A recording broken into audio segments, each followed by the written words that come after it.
అందరికీ నమస్కారం. దివ్య చెప్తున్న కథలకు మీకు స్వాగతం. ఈరోజు నేను మీకు వినిపించబోతున్న కథ పేరు ఆవిడ. భాగ్యనిలయంలో అడుగుపెట్టిన రోష్నీకి గులాబీలు, అగర్బత్తిల వాసన పూసుకున్న మృత్యువు గుప్పుమంటూ గుమ్మంలోనే ఎదురైంది. ప్రశాంతంగా, నిశ్చింతగా వచ్చిన పని అయిపోయినట్లు మంచు పెట్టెలో పడుకున్న తండ్రి రూపంలో. అయిపోయింది, ఈ ఇంటితో నీకు రుణం తీరిపోయింది అంటూ పొడికళ్ళు తుడుచుకుంటూ కౌగలించుకోబోయింది ఒక ఆవిడ. వదిన తల్లిలా ఉంది. ఆవిడ కౌగిలికి చిక్కకుండా లోపలికి వచ్చింది రోష్ని. బంధుమిత్రులు 10 మంది హాజరుగా ఉన్నారు. హాజరుగా ఉన్న వాళ్లంతా ప్లాస్టిక్ కుర్చీల్లో కూర్చొని వచ్చిన పని కాస్త అయిపోతే వెళ్లిపోవడానికి సిద్ధంగా ఉన్నారు. వాళ్లు కూర్చున్న కుర్చీల కింద నలిపి పడేసిన ఎంగిలి కాఫీ కప్పుల మీద ఈగలు ముసురుతున్నాయి. కొంతమంది మగవాళ్లు బయట నిలబడి సిగరెట్లు కాలుస్తున్నారు. కొందరు ఆడవాళ్లు ఒక మూలన చేరి లోగొంతులో మాట్లాడుతున్నారు. తనే ఆలస్యమైంది. చూడబోతే అందరికీ తత్వం వంటబట్టినట్లే ఉంది. మరణం తప్పదు, అంత్యక్రియలు తప్పవు. మన కాఫీ తలనొప్పులు అంత దూరం నుంచి రావాలి కనుక ఇంతసేపయింది. తను కనపడగానే వాళ్ల మొహాలు తెరిపిన పడ్డాయి. మొన్న వేసవిలో వచ్చినప్పుడు ఎగిరెగిరి తనతో బ్యాడ్మింటన్ ఆడిన మనిషి, అచ్చంగా నిన్న కాక మొన్న ఫోన్లో తన 10 ఏళ్ల కూతురితో పావుగంట గలగలా మాట్లాడిన మనిషి, 3 నాళ్ల ముచ్చట కోసం ఇందరి అవహేళనకు గురైన మనిషి. అన్నయ్య, వదిన ఈ ఇంట్లో కాలు పెట్టి 3 ఏళ్లయింది. ఇప్పుడు ఇల్లంతా వదిన తాలూకా మనుషులే కనిపిస్తున్నారు. కొన్నాళ్లుగా ఈ ఇంట్లో దొరకని ప్రవేశం ఇప్పుడు దొరికినట్లయింది వాళ్లకి. బయట మామయ్య హడావిడి చేస్తున్నాడు. ఆయన కూడా 3 ఏళ్ల తర్వాత ఇప్పుడే వచ్చినట్లున్నాడు. వాళ్లంతా ఇప్పుడొచ్చి ఈ వ్యవహారాన్ని భుజాన వేసుకున్నట్లున్నారు. ఆవిడ ఎక్కడా కనబడలేదు. వరండాలో మాటలు ఎక్కువయ్యాయి. ఎంత మంచివాడో, ఎంత హుషారో, ఎంత స్నేహ స్వభావమో. అప్పుడు నాకది చేశాడు, ఇప్పుడు నాకిది చేశాడు. పొద్దున లేస్తూనే మల్లెపూల్లాంటి బట్టలతో వాకింగ్ వచ్చేవాడు. కానిండి, రాసిచ్చిన సామాగ్రి అంతా వచ్చిందా?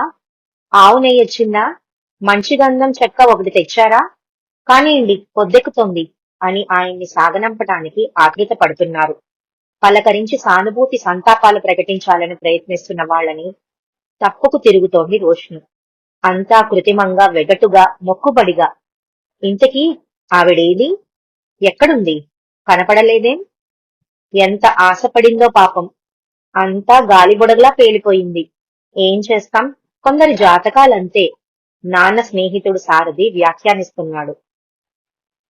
ఆయనకెందుకో ఆవిడంటే చిరాకు. ఎవరికీ లేదు చిరాకు. తనకి లేదా? అన్నయ్యకి లేదా? వదినికి లేదా? మామయ్యకి లేదా? అత్తయ్యొచ్చి రోష్ని భుజం మీద చెయ్యేసి, భాగ్యమ్మ పోవడమే ఈ ఇంటికి శని పట్టింది అంది. భాగ్యమ్మ రోష్ని తల్లి. బ్రతికి ఉన్నప్పుడు అత్తయ్యకి ఆమంటే గిట్టేదే కాదు. అంతా సిద్ధమైంది. పూలదండలు కట్టిన వాహనం ఒకటి వాకిట్లోకొచ్చింది. అందరినీ ఆయన కళ్లతో మొక్కమన్నారు. ఆవిడ్ని పిలవండి, వచ్చి దండం పెట్టుకోమనండి అని కాస్త కటువైన స్వరంతో కేక పెట్టాడు మామయ్య. భాగ్యం అన్నయ్య. పొద్దుట్నుంచి ఆవిడ బయటికి రాలేదట. అలాగే గదిలో చాప మీద ముడుచుకు కూర్చుందట. మొహం చూడు అని గొనుక్కుంది వదిన. పార్వతి వెళ్లి ఆవిడని చెయ్యి పట్టుకుని తీసుకొచ్చింది. దగ్గరుండి దండం పెట్టించింది. వాహనం కదిలిపోయింది. ఆవిడ పమిట కొంగు నోట్లో కుక్కుకుంటూ గబగబా లోపలికి పోయింది.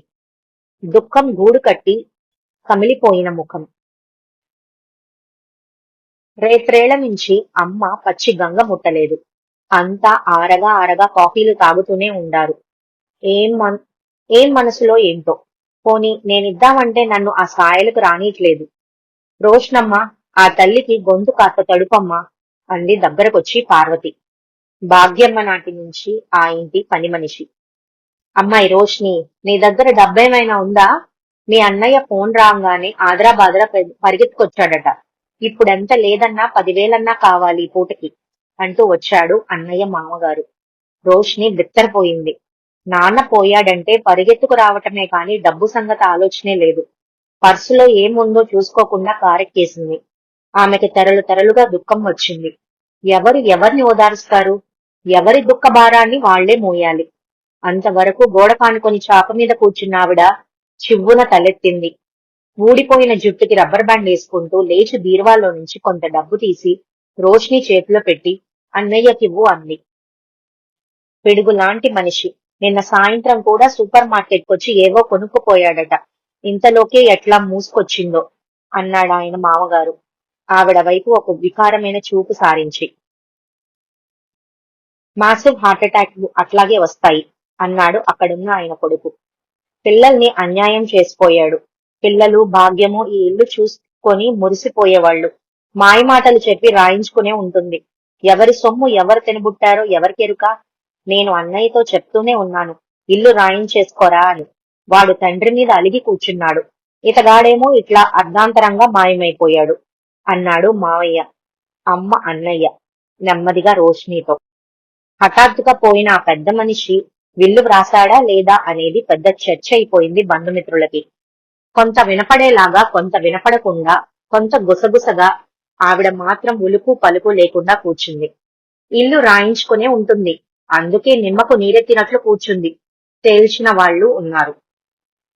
బంధుగణం ఎవరికి తోచిన సలహాలు వాళ్ళిచ్చి, ఎవరికి తట్టిన వ్యాఖ్యలు వాళ్ళు చేసి నిష్క్రమించాక అన్నయ్య కూడా వెళ్లడానికి సిద్ధమవుతూ ఆవిడ దగ్గరికి వచ్చి, ఈ చెక్కు ఉంచండి అని ఆవిడకిచ్చిన డబ్బుకి చెక్కు చేతిలో పెట్టి సెలవు తీసుకున్నాడు. నువ్వు 4 రోజులుండు అంది ఆవిడ ప్రయాణమవుతున్న రోష్ని చెయ్యి పట్టుకొని. దీపక్తో పిల్లల్ని పంపించేసింది రోష్ని. నువ్వు బయలుదేరవా అని కోపంగా చూసి వెళ్లిపోయాడు అన్నయ్య. మొన్న వేసవి కాలం అందర్నీ రమ్మని నాన్న పిలిచినప్పుడు అన్నయ్య రాలేదు. తనని కూడా వద్దన్నాడు. తనొచ్చిందని కోపమొచ్చి సరిగ్గా మాట్లాడటం మానేశాడు. రాకపోతే ఆ 10 రోజులు నాన్నతో ఉండే అదృష్టం కూడా దక్కేది కాదు. తనకి నాన్నకి మధ్య ఆవిడ అడ్డుగోడలా నిలబడిందన్న భావం అంతగా కరిగిపోకుండానే జరిగిపోయింది ఆ 10 రోజులు. ఇప్పుడు అమ్మా నాన్న ఇద్దరూ లేని ఈ ఇల్లు పరాయిదైపోయింది. తనను పలకరించిన ప్రతి మనిషి ఏదో ఒక విధంగా ఇంటి ప్రసక్తి తెస్తూనే ఉన్నారు. నాన్న పోవడం కన్నా ఇల్లు పోవడం వాళ్ళనెక్కువ బాధిస్తున్నట్లు. తెల్లవారుతూనే ఆవిడ లేచి కాసేపు మొక్కల్లో తిరిగింది. మొక్కలన్నీ నవనవలాడుతున్నాయి. ఆ పైన కాఫీ పెట్టిచ్చింది. ఆవిడ వంట చేస్తుంటే తను ఇల్లంతా తిరిగింది.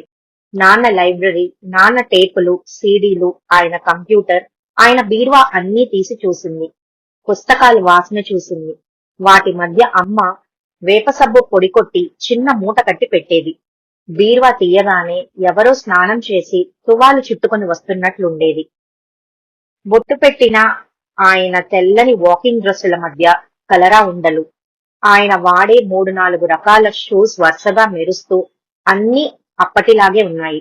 తేడా ఒకటే, భాగ్యం డిలీట్ అయిపోయి ఈవిడ సేవ్ అయింది. ఇప్పుడు ఆయన కూడా డిలీట్ అయిపోయాడు. హాల్లో గోడ మీద ఉన్న ఫోటోల్లో తను స్కర్ట్ వేసుకుని అన్నయ్య నిక్కర్లోనూ నాన్న గళ్లలుంగిలోనూ, అప్పుడే పేరంటానికి వెళ్ళొచ్చి పట్టు చీరలో ఉన్న అమ్మ సిమెంట్ గమేళాలు నెత్తిన పెట్టుకుని భాగ్య నిలయ నిర్మాణానికి రాళ్లెత్తిన కూలీల్లాగా పోజు అనేవాడు అన్నయ్య. ఇంకా ఈ ఇల్లు ఉండదు. తనకిక్కడికి రాలేదు. 2 రోజులు మౌనంగానే గడిచిపోయాయి. 3వ రోజు ధైర్యం కూడగట్టుకుని అడిగింది, అసలు మా నాన్నగారు మీకెట్లా తెలుసు? మీకన్నా 20 ఏళ్లు పెద్దయిన ఆయన్ని ఎందుకు పెళ్లి చేసుకున్నారు? అఫ్కోర్స్ ఆయన ఇంత త్వరగా పోతారనుకుని ఉండరు. మేము అనుకోలేదు. చాలా దృఢమైన మనిషి. ఆవిడ రోష్ని కళ్లల్లో దేనికోసమో వెతుకుతున్నట్లు 2 క్షణాలు చూసి, చెప్తున్నాను అంది. అమ్మా నాన్న బస్ యాక్సిడెంట్ లో చనిపోయినప్పుడు శేషు మావయ్య ఇంట్లో ఉండి బ్రతికిపోయి వాళ్ళ అంత్యక్రియలకు వెళ్లి మళ్లీ దిక్కులేని దానిగా మావయ్య ఇంటికే వచ్చింది. వచ్చాక చాలాసార్లు తను వాళ్లతో పాటు చచ్చిపోతే ఎంత బావుండేదో అనుకుంది. ఉద్యోగం తప్ప మరో ఆధారం లేని వాళ్ళ నాన్న 25 ఏళ్లొచ్చినా శేషుకి పెళ్లి చేయలేకపోయాడు. 10వ క్లాస్ పైకి చదివించలేకపోయాడు. చిన్నదో చితకదో ఏదైనా ఒక పని చేసుకోనివ్వలేకపోయాడు. ఇంటికైతే తీసుకొచ్చాడు కాని మావయ్య కూడా పైవేవి చేయలేకపోయాడు. బుద్ధిమంతురాలైన చూడటానికి బాగా ఉన్న శేషుని చేసుకోవడానికి మావయ్య కొడుకు ఒప్పుకోలేదు. అత్తయ్య ఒప్పుకోలేదు. మావయ్య కొడుక్కి అతని సహోద్యోగితో పెళ్లైనాక అత్తయ్య శేషుకు ఇల్లు అప్పచెప్పేసింది. అమ్మని నాన్నని వాళ్లతో గడిపిన 25 ఏళ్ల జీవితాన్ని తలుచుకోవడానికి కాని, తనెందుకు పోలేదని విచారించడానికి కాని సమయం దొరకకుండా 2 దశాబ్దాలు వంటల్లో, అంట్ల గిన్నెల్లో, బజార్ పనులలో హడావిడిగా గడిచిపోతున్నప్పుడు మావయ్యకి గుండె నొప్పొచ్చింది. ఆ గుండెలో స్టంట్ పడ్డప్పుడు, మావయ్యతో శేషు హాస్పిటల్లో ఉన్నప్పుడు కాలనీలో ఉండే మావయ్య స్నేహితుడు రామారావు గారు చూడ్డానికొచ్చారు. నేను పోతే దీన్ని మా వాళ్ళు ఈ మాత్రం కూడా చూడరు. తిన్నావా లేదా అని కూడా అడగరు. తీసుకొచ్చి దాని ఉసురు పోసుకుంటున్నాను అని కంటతడి పెట్టాడు మావయ్య. రామారావు గారు వరుసగా 3 రోజులొచ్చారు. 4 రోజు ఇంటికొచ్చారు. మీ మేనకోడల్ని నేను పెళ్లి చేసుకుంటాను. 10 రోజుల పాటు ఆలోచించి చెప్పండి అన్నారు. శేషు బిత్తరపోయింది. కాని మావయ్య ఆలోచించాడు. పెళ్లి ఒక జీవన భృత్యా మావయ్య అని అడిగిన శేషుని అవునని చెప్పి ఒప్పించాడు. ఇక్కడ 20 ఏళ్లన్నావు. ఏముంది నీకు? ఆయన నీ జీవితానికి ఒక ఆసరా కల్పిస్తాడు. మంచి స్వభావం కలవాడు. భాగ్యమ్మ గారిని బాగా చూసుకునేవాడు. నా మాట విను అని నెత్తి నోరు బాదుకున్నాడు. ఆవిడ ఒక ఇంటి నుంచి మరో ఇంటి వంట మనిషిగా వచ్చిందంటారా? అంది రోషిని కొంచెం వ్యంగ్యంగా. వచ్చినప్పుడు అట్లాగే అనుకుంది. తనకు శరీరం ఉందని, అది కొంత సుఖాన్ని కోరుతుందని ఎప్పుడో మర్చిపోయిన శేషు మావయ్య ఇంటికన్నా భిన్నమైనదేదీ ఆశించే అవకాశం లేని పెళ్లి అది. పెళ్లి నుంచి ఇంకే సుఖాన్ని ఆశించే వయసు దాటిపోయింది. పెళ్లి ఒక ఆసరా, కాని ఆయన వంట కోసము ఆమెను తెచ్చుకోలేదు. ఆమెను పట్టించుకున్నాడు, బ్రతకనిచ్చాడు, తనకిష్టమైన పని చేసుకొనిచ్చాడు. ఇంకా వంట కాలేదా? పిల్లలకి క్యారేజీలు కట్టవా? నా చీర కాస్త ఇస్త్రీ చేసి పెట్టు. రోజు ఈ టిఫినేనా? రాత్రికి పెసరట్లకి పప్పు నానే, దాంతో అల్లం పచ్చడి చెయ్యి లాంటి మాటలు మాత్రమే వినడానికి అలవాటు పడ్డ శేషు కలుగులాంటి ప్రపంచాన్ని విస్తృతం చేశాడు. ఆ ప్రపంచాన్ని చూసే కొత్త చూపునిచ్చాడు. శేషుకి ఆయన ప్రతి మాటలో చేతలో తన తండ్రి కనపడేవాడు. ఆయన అవసరాలు చూడ్డం శేషుకి ఇష్టంగానే ఉండేది. ఈ 3 ఏళ్లు ఆయన శేషు ఎంతో స్నేహంగా ఉన్నారు. ఆయన ఆమెకొక జీవితం ఇచ్చాడు. ఆస్తి అంతస్తు కూడా ఇచ్చాడు అంది రోష్ని మొహం గంటు పెట్టుకొని. ఆవిడ రోష్ని కళ్ళల్లోకి చురుగ్గా చూసి, ఈ ఇల్లు సంగతేగా నువ్వు కూడా మాట్లాడుతున్నావు. అందరూ అనుకోవడం వింటూనే ఉన్నాను. ఇది నాకివ్వలేదు. నాకివ్వనని చెప్పే పెళ్లి చేసుకున్నారు. పెళ్లికి ముందు రోజే మీ ఇద్దరి పేర వీలునామా రాశారు. ఎవరికీ చెప్పొద్దన్నారు. నాకు కాస్త ఊపిరి తీసుకునే ఏర్పాటు చేశారు. ముందు చూపు జాస్తి. అందరూ ఉండగా చెప్పడం ఇష్టం లేకనే నిన్ను ఉండమన్నాను అంటే రోష్ని తెల్లపోయింది. నువ్వు పొమ్మంటే ఈ రోజే పోవాలి నేనిక్కడి నుంచి అని నవ్వింది ఆవిడ. ఇందాకటి దుఃఖపు జీరలేదు. ఇప్పుడు నువ్వు కాస్త స్థిమితంగా ఉండొచ్చు అంది మళ్ళీ. దుఃఖంతో అక్కడి నుంచి లేచిపోయింది రోష్ని. ఆమెకు అర్థం కానిదొక్కటే. అమ్మ పోయాక 3 ఏళ్లు ఒంటరిగా గడిపిన మనిషి ఈవిడను ఉద్ధరించడానికే పెళ్లి చేసుకున్నాడా?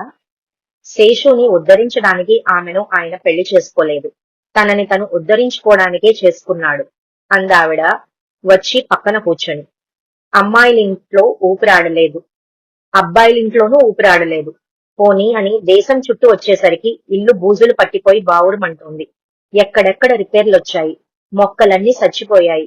భాగ్యం పిల్లలతో పాటు ఈ ఇల్లు కూడా తన జీవితంలో ఒక భాగం. భాగ్యాన్ని తిరిగి తెచ్చుకోలేడు. పిల్లల బ్రతుకులు పిల్లలవి. ఇల్లు వదల్లేడు.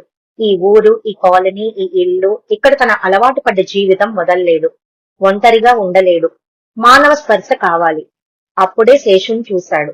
ఆమెను తనతో తెచ్చుకోవడానికి, ఆమె మీద వాళ్ల హక్కు లేకుండా చేయడానికి పెళ్లి ఒకటే మార్గం అనిపించింది. శేషుకి మావయ్య చెప్పిన దాంట్లో సత్యం తెలుసు. కఠిన కారాగార శిక్ష లాంటి జీవితం మావయ్య ఇంట్లో. అంతకు మించి కష్టాలు ఎక్కడా ఉండవు. ఎన్నోసార్లు అక్కడి నుంచి పారిపోవాలనుకుంది. కాని వీధిని పడ్డ ఆడదాని జీవితాన్ని తలుచుకొని భయపడి ఒక ఆచ్ఛాదన కోసం 4 గోడల మధ్య భద్రత కోసం ఉండిపోయింది. రామారావు గారితో జీవితం ఒక సింబియాసిస్. మరి ఎవరికీ మాటలు పెదల్లేదు. దీపక్ ఫోన్ చేశాడు. పిల్లలు గొడవ పెడుతున్నారు, రేపొస్తున్నాం మాతో వచ్చేయని. ఆవిడకి చెప్పింది ఆ మాట. లాయర్ దగ్గర వీలునామా ఉంది, తీసుకో. నీ ఇష్టం. నన్ను కొంతకాలమైనా ఈ ఇంట్లో ఉండనిస్తే ఉంటాను. లేదంటే నువ్వు ఎప్పుడు ఖాళీ చేయమంటే అప్పుడే చేస్తాను అందావిడ. తొందరపడకండి అని మాత్రమే అనగలిగింది. నాన్నని చాలా ప్రేమించానని, గౌరవించానని అనుకున్నాను. అంతా ఒట్టిదే. కారులో కూర్చుని రోష్ని కన్నీటి వరదలో తడిసిపోయింది. ఆ వయసులో పెళ్లి చేసుకున్నాడని అందరితో పాటే విమర్శించి, ఆయన ఫోన్ చేసినప్పుడల్లా వ్యంగ్యంగా మాట్లాడి, ఆయన మీద కోపాన్ని ఆవిడ మీద అసహ్యంగా మార్చుకొని, మొన్న వేసవిలో వచ్చిన 10 రోజులు ఉండిపోయాక కూడా ఆ కోపం పోగొట్టుకోలేకపోయి ఆయన అమ్మని పూర్తిగా మర్చిపోయాడనుకొని ఖరారు చేసుకొని, పిల్లలు చిన్నప్పుడు భార్య చనిపోతే వాళ్ళని పెంచడం కోసం మళ్ళీ పెళ్లి చేసుకోవడం సబబే. కాని వయసు అయిపోయాక, మనవరాళ్లు పుట్టాక పెళ్ళేమిటో అని ఏవగించుకొని, వదినలాగా, అత్తయ్యలాగా, మామయ్యలాగా, లోకుల్లాగా ఆయన్ని మాటలతో గుచ్చి, ఇప్పుడు ఇల్లు ఇచ్చాక పశ్చాత్తాపడుతోందా? తక్కిన వారికన్నా ఉన్నతంగా ఆలోచించమని ఎవరికి వాళ్ళు అనుకుంటారు కాని అందరూ సామాన్యులే. నాన్న ఇల్లు ఆవిడికి రాసివ్వలేదన్నాక తనకి ఆవిడ మీద ఏ కాస్తో సానుభూతి కలగడమో అలాంటిదేనేమో. ఎప్పుడో ఎవరో సృష్టించిన పాత విలువల్ని ఇంకా అందరి మీద రుద్దుతూ మనుషులు మారుతున్నారని, కాలానుగుణంగా ప్రాక్టికల్ గా బ్రతకటం నేర్చుకుంటున్నారని అర్థం చేసుకోలేకపోతున్నామా? మొదటి నుంచి ఆయనకి ఇంట్లో అంతా తన మాటగా ఉండేది. ఆయన చెప్పేదంతా వినేవారు. ఆయన అభిరుచుల్ని గౌరవించేవారు. ఇప్పుడు కూడా ఆయనకు ఆ స్థాయి జీవితమే కావాలి. ఆయన ఇల్లు అందులో ప్రథమ స్థానం. తన జీవన స్థాయి, తన జీవన శైలి ఆయనకి కావాలి. అందుకు ఆయన ఎంచుకున్న మార్గం అది అని ఇల్లు ఆవిడికి రాయలేదని తెలిసే వరకు ఎందుకు అర్థం కాలేదు నాకు అనుకుంది రోష్ని. ఆ మాటే పైకంది. నువ్వు ఇల్లు ఆశించడంలో అసహజమేమీ లేదు. అందులో సిగ్గుపడడానికి, బాధపడడానికి ఏమీ లేదు. మనం ఎంత సెంటిమెంట్ రంగులు పూసుకున్నా ఆస్తుల ప్రభావం మన మీద అంత గట్టిగానూ ఉంటుంది. నిజానికి ఆయనకి ఆస్తి ఉండబట్టే ఎవరి మాటల్ని లక్ష్య పెట్టక పెళ్లి చేసుకోగలిగాడు. ఆస్తి అంటూ లేకపోతే జీవన స్థాయిలు, ప్రత్యేక జీవన శైలులు అంటూ ఏమీ ఉండవు. అవన్నీ ఈ దేశంలో ఎంతమందికి ఉన్నాయి? ఎక్కడికక్కడ సర్దుకుపోవడమే. ఈ ఇల్లు వ్రాసిచ్చినట్లు ముందే తెలిసుంటే మీ అన్నయ్య, నువ్వు ఆయనకి వృద్ధాప్యంలో మీకు బదులు సేవ చేయడానికి ఒక మనిషి దొరికిందని సంతోషించేవాళ్లేమో. ఆవిడని మీరంతా ఇంత చీదరించుకునే వాళ్ళు కాదేమో. అదింకా వదిలేయ్. ఇప్పుడేం చేస్తావో, ఏ విలువలతో ప్రవర్తిస్తావో ఆలోచించుకో అంటున్నాడు దీపక్. కళ్ళు తుడుచుకొని వెనక్కి వెళ్లిపోతున్న పొలాలను, పైన కదులుతున్న తెల్లటి దూది మబ్బుల్ని చూస్తూ కారులో వెనక్కి జారి పడింది రోష్ని. ఈ కథ ఇక్కడితో సమాప్తం. ఈ కథని రచించిన వారు సత్యవతి గారు.